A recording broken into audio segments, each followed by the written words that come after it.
Millions of American workers spent entire careers believing their retirement was guaranteed, and then watched that promise disappear legally.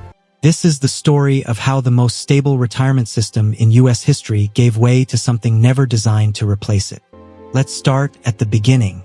Back in 1875, American Express introduced the first private pension plan in the United States, built on a simple idea. Give your working years to a company, and when age or health slows you down, that company takes care of you.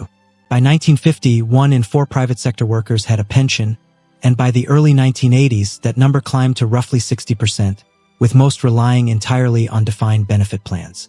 These were not investment accounts or market-linked bets.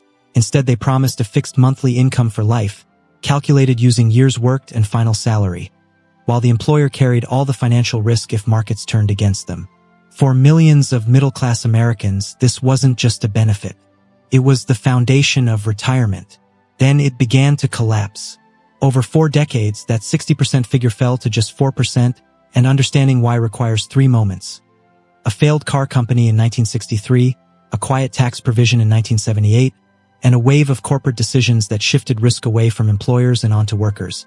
December of 1963 brought a turning point when Studebaker Packard shut down its plant in South Bend, Indiana, leaving more than 8,500 workers without the pensions they had been promised.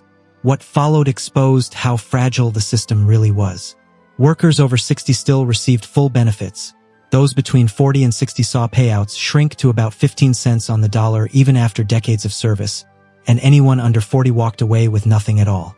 At that time, no law required companies to fully fund pensions, no vesting protections existed, and no safety net stood in place, which meant that when Studebaker's plan fell short by $15 million, workers had nowhere to turn. The public reaction forced action. Senator Jacob Javits pushed reform in 1967, and after years of effort, the Employee Retirement Income Security Act, or ERISA, became law in 1974 under President Gerald Ford. ERISA introduced funding rules, vesting standards, fiduciary responsibilities, and most importantly created the Pension Benefit Guaranty Corporation, known as the PBGC, which stepped in when pensions failed, covering benefits up to a limit. That should have secured the system. Instead, it changed the economics. Higher costs, stricter rules, and insurance premiums made pensions more expensive to maintain. And right as companies faced these pressures, something unexpected appeared. November 6, 1978, brought the Revenue Act of 1978, and buried deep within its pages sat Section 401k, a provision no one intended to become the backbone of retirement. For nearly 2 years, it attracted little attention. That changed when Ted Benna, a benefits consultant working in suburban Philadelphia, recognized that the language could allow everyday employees to defer part of their salary into tax-advantaged accounts, with potential employer matches. A banking client rejected the idea, worried the government would shut it down once the tax losses became clear, so Benna implemented it at his own company instead. The real shift came in 1981, when the IRS approved payroll deductions for 401k plans, and within just 2 years, major companies like Johnson & Johnson, PepsiCo, and Honeywell had adopted them, while Kodak became the first large corporation to fully implement one. By 1983, nearly half of large employers were either offering or considering 401ks. What mattered most is what these plans were meant to be.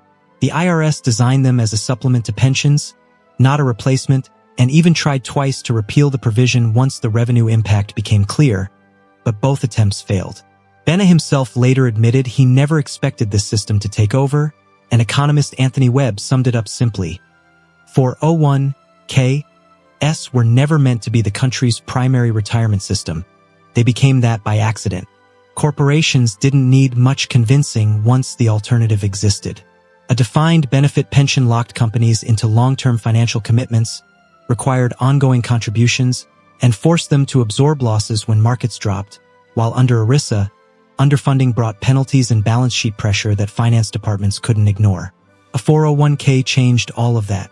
Employers could match contributions if they chose, reduce them in difficult years, or remove them entirely, while the investment risk shifted completely onto employees and long-term liabilities disappeared from corporate books. The comparison was straightforward. Participation numbers tell the story clearly.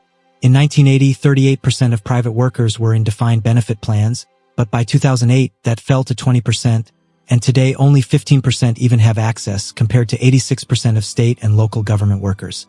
At the same time, union membership dropped from 20% of the workforce in 1983 to just 10% by 2023, weakening one of the strongest forces that had pushed companies to maintain pensions, since 63% of union workers still had access compared to only 13% of non-union workers. The system didn't collapse overnight. It was replaced. By the early 2000s, the companies that kept pensions faced a different kind of crisis. The dot-com crash and the aftermath of September 11th erased investment gains, leaving pension funds underfunded just as companies had reduced contributions during the late 1990s boom. Between 2001 and 2006, more than 700 pension plans failed, and during that same period, the PBGC swung from a $10 billion surplus to a $23 billion deficit. The steel industry took the first hit, with Bethlehem Steel's bankruptcy shifting $3.7 billion in pension liabilities to the PBGC, setting a record at the time. Airlines followed. Pan Am, Eastern Airlines, Braniff, and TWA had already strained the system, and in 2003, U.S. Airways added another $3 billion when it terminated plans covering 51,000 workers. Then came United Airlines. After filing for bankruptcy following September 11th, the company argued it could not survive while carrying nearly $9.8 billion in underfunded pension obligations, and in May 2005, a federal judge approved the termination of all 4 plans, affecting around 134,000 workers. That decision cut deeply. Pilots who once expected pensions of up to $125,000 a year found themselves capped at about $28,000, losing between 50% and 75% of their expected income, while many had already taken pay cuts in exchange for company stock that had collapsed to near zero. Wages disappeared.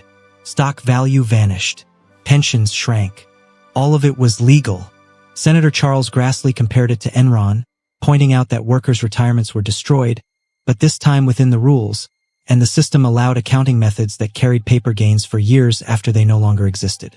Warnings followed quickly.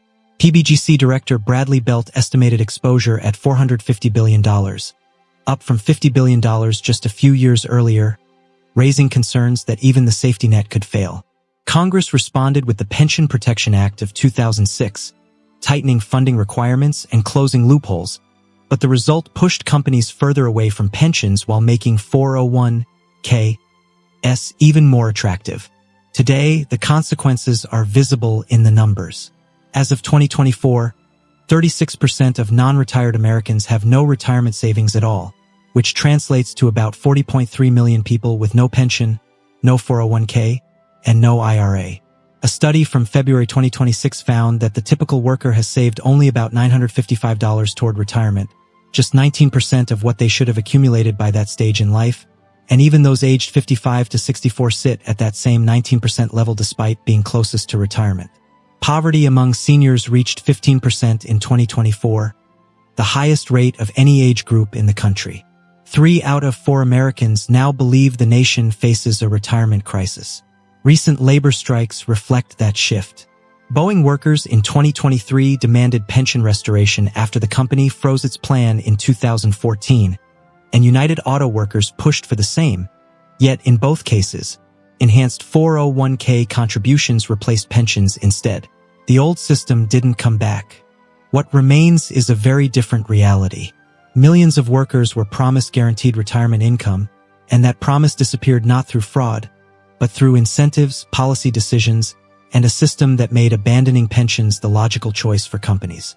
A 401(k) can work well for high earners who save consistently, understand investing, and benefit from strong employer matches, but it was never designed to carry an entire nation's retirement. That responsibility shifted quietly, piece by piece. The result is clear today. For the first time since pensions became widespread, American workers who spent decades contributing to the economy face a higher poverty rate in old age than any other group. This didn't happen by accident.